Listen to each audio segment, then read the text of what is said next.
কৃষ্ণ। আজকে আমি আপনাদের শ্রীমদ্ ভাগবতের ষষ্ঠ স্কন্দের দ্বাদশ অধ্যায়ের বৃত্রাসুরের মহিমান্বিত মৃত্যু কথাটি শ্রবণ করাবো।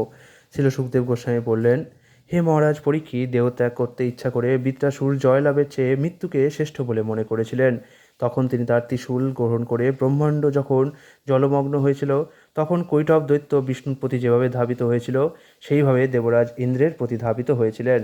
তখন অসুরশ্রেষ্ঠ মহাবীর বৃত্র যুগান্তকালীন অগ্নিশিখার মতো তীক্ষ্ণাগ্র শূল ঘূর্ণন করে অতি বেগে ক্রোধের সঙ্গে ইন্দ্রের ওপর নিক্ষেপপূর্বক গর্জন করে বলেছিলেন, হে পাপাত্মা, এখন আমি তোমাকে হত্যা করব।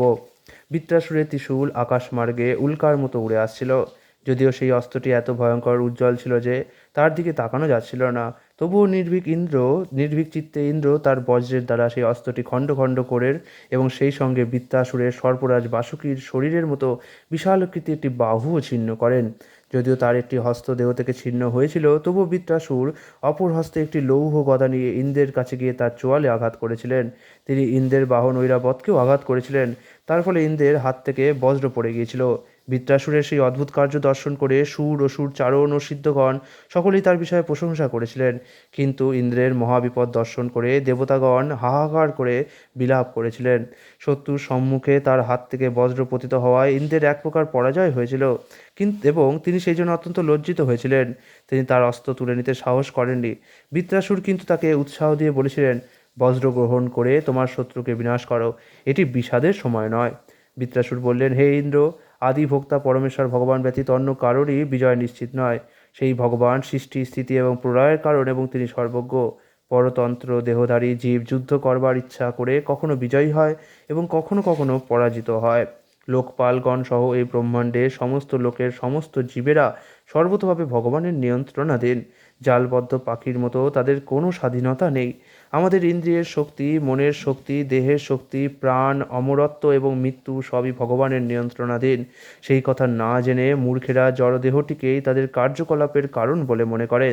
হে ইন্দ্র, দারুময়ী নারী এবং পত্রময় মৃগ যেমন স্বেচ্ছায় চলাফেরা করতে পারে না অথবা নৃত্য করতে পারে না, কিন্তু নর্তকের ইচ্ছায় নৃত্য করে, তেমনি সব কিছুই ভগবানের অধীন, কেউই স্বতন্ত্র নয়। তিন পুরুষ, কারণদক্ষায়ী বিষ্ণু, গর্ভদক্ষায়ী বিষ্ণু ও ক্ষীরদক্ষায়ী বিষ্ণু, এবং জড়া প্রকৃতি, মহত্তত্ত্ব, অহংকার, পঞ্চমহাভূত, জড় ইন্দ্রিয়, মন, বুদ্ধি, চেতনা ও ভগবানের কৃপা ব্যতীত জড়জগৎ সৃষ্টি করতে পারে না। মূর্খ নির্বোধ মানুষেরা ভগবানকে জানতে পারে না। যদিও তারা সর্বদাই নির্ভরশীল, তবু তারা ভ্রান্তিবশত নিজেদের স্বতন্ত্র ঈশ্বর বলে মনে করে। কেউ যদি মনে করে যে তার পূর্বকৃত কর্ম অনুসারে তার দেহটি পিতা মাতার দ্বারা সৃষ্টি হয়েছে এবং সেই দেহটি অন্য কারো দ্বারা বিনষ্ট হবে, যেমন ব্যাঘ্র আদি পশু অন্য পশুকে গ্রাস করে, অর্থাৎ কেউ যদি পিতামাতাকে স্রষ্টা এবং ব্যাঘ্র আদি পশুদের হন্তা বলে মনে করে, তাহলে তার সেই ধারণা যথার্থ নয়। কারণ প্রকৃতপক্ষে ভগবানই জীবদের দ্বারা জীবেদের সৃষ্টি এবং জীবদের দ্বারা জীবদের বিনাশ করেন। অতএব তাতে জীবের কোনো স্বতন্ত্রতা নেই, ভগবানই স্বতন্ত্র। মৃত্যুর সময় যেমন অনিচ্ছা সত্ত্বেও আয়ু, শ্রী, যশ প্রভৃতি ত্যাগ করতে হয়, তেমনি বিজয়ের সময়ও ভগবান যখন কৃপা করে সেইগুলি প্রদান করেন, তখন কোনো রকম প্রচেষ্টা ছাড়াই সেইগুলি লাভ হয়। যেহেতু সব কিছুই ভগবানের পরম ইচ্ছার নিয়ন্ত্রণাধীন, তাই অকীর্তি এবং যশে, জয় এবং পরাজয়ে, মৃত্যু এবং জীবনে অবিচলিত থাকা উচিত।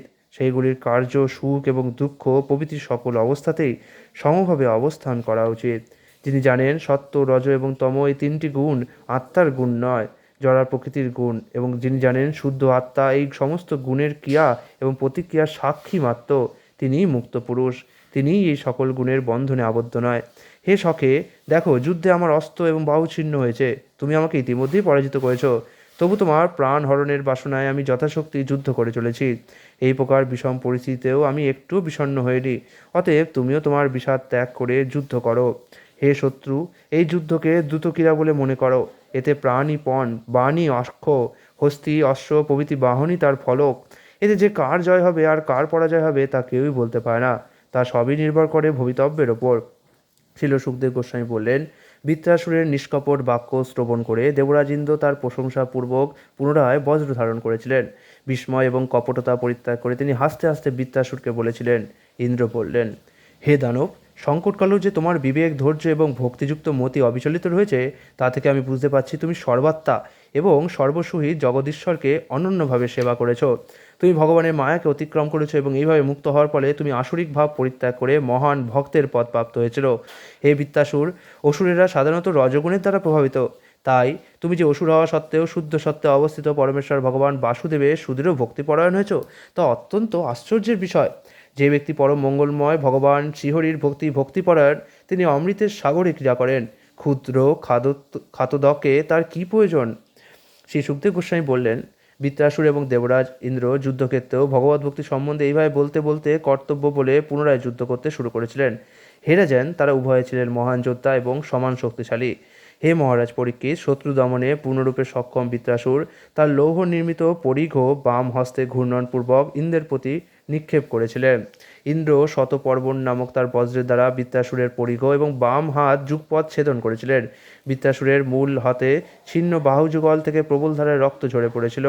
তাই তখন তাকে ইন্দ্রের বজ্রাঘাতে আকাশ থেকে পতিত ছিন্নপক্ষ পর্বতের মতো সুন্দর দেখাচ্ছিল। বৃত্রাসুর ছিলেন অত্যন্ত প্রভাবসম্পন্ন এবং বলবান। তিনি তার নিম্ন হনু ভূমিতে রেখে অপর হনু আকাশ পর্যন্ত বিস্তার করে আকাশেরই মতো সুগভীর বদন, সর্পতুল্য ভয়ঙ্কর জিহা এবং মৃত্যুতুল্য করাল দন্তসমূহের দ্বারা যেন ত্রিজগৎ গ্রাস করতে উদ্যত হয়েছিলেন। এই প্রকার এক বিশাল শরীর ধারণ করে মহান অসুর বৃত্র পর্বতসমূহকে বিচলিত করতে করতে এবং পায়ের দ্বারা পৃথিবীকে বিচূর্ণ করতে করতে পদচারী গিরিরাজের মতো ইন্দ্র সমীপে আগত হয়ে মহাবলশালী অজগর সর্প যেভাবে হস্তিকে গ্রাস করে, সেইভাবে বাহনসহ ইন্দ্রকে গ্রাস করলেন। ব্রহ্মা, অন্যান্য প্রজাপতিগণ এবং মহর্ষিগণ সহ দেবতারা যখন দেখলেন যে বৃত্রাসুর ইন্দ্রকে গ্রাস করছে, তখন তারা অত্যন্ত দুঃখিত হয়ে হাহাকার করে রোদন করতে শুরু করেছিলেন। ইন্দ্রের কাছে যে নারায়ণ কবচ ছিল, তা ছিল ভগবান নারায়ণ থেকে অভিন্ন। সেই কবচের দ্বারা এবং তার নিজের যোগ শক্তির বলে ইন্দ্র বৃত্তাসুরের উদরে গিয়েও মৃত হননি। অত্যন্ত প্রভাবশালী ইন্দ্র বজ্রের দ্বারা বৃত্তাসুরের উদর বিদীর্ণ করে নির্গত হয়েছিলেন। বলাসুর সংহারকারী ইন্দ্র তৎক্ষণাৎ গিরিসিংহতুল্য বৃত্রের মস্তক ছেদন করেছিলেন। বজ্র অতিশয় বেগবান হলেও বৃত্তাসুরের গলা চারদিকে ভ্রমণ করে ছেদন করতে করতে তার 1 বৎসর সময় অতীত হয়েছিল। অর্থাৎ সূর্য, চন্দ্র এবং অন্যান্য জ্যোতিষ্কদের উত্তর ও দক্ষিণে অয়নে 360 দিন অতীত হলে বৃত্র হত্যার যোগ্য সময় উপস্থিত হয়। তখন বজ্রের দ্বারা বৃত্রাসুরের মস্তক ভূমিতে নিপতিত হয়। বৃত্রাসুর নিহত হলে স্বর্গের দুন্দুভি বেজে উঠেছিল। গন্ধর্ব, সিদ্ধ ও মহর্ষিরা বৈদিক মন্ত্রের দ্বারা বৃত্রহন্তা ইন্দ্রের স্তুতি করে মহাহর্ষে পুষ্পবৃষ্টি করেছিলেন। হে অরিন্দম মহারাজ পরীক্ষিত, তখন বৃত্রের দেহ থেকে জ্যোতির্ময় আত্মা নিষ্কান্ত হয়ে ভগবত ধামে ফিরে গিয়েছিলেন। দেবতারা দেখলেন যে ভগবান শঙ্কর্ষণের পার্শ্বদ্রূপে তিনি চিৎ জগতে প্রবেশ করলেন। ইতি শ্রীমদ্ ভগবতের ষষ্ঠ স্কন্ধের বৃত্তাসুরের মহিমান্বিত মৃত্যু নামক দ্বাদশ অধ্যায়ের ভক্তিবেদান্ত অনুবাদ সম্পূর্ণ হলো। হরে কৃষ্ণ।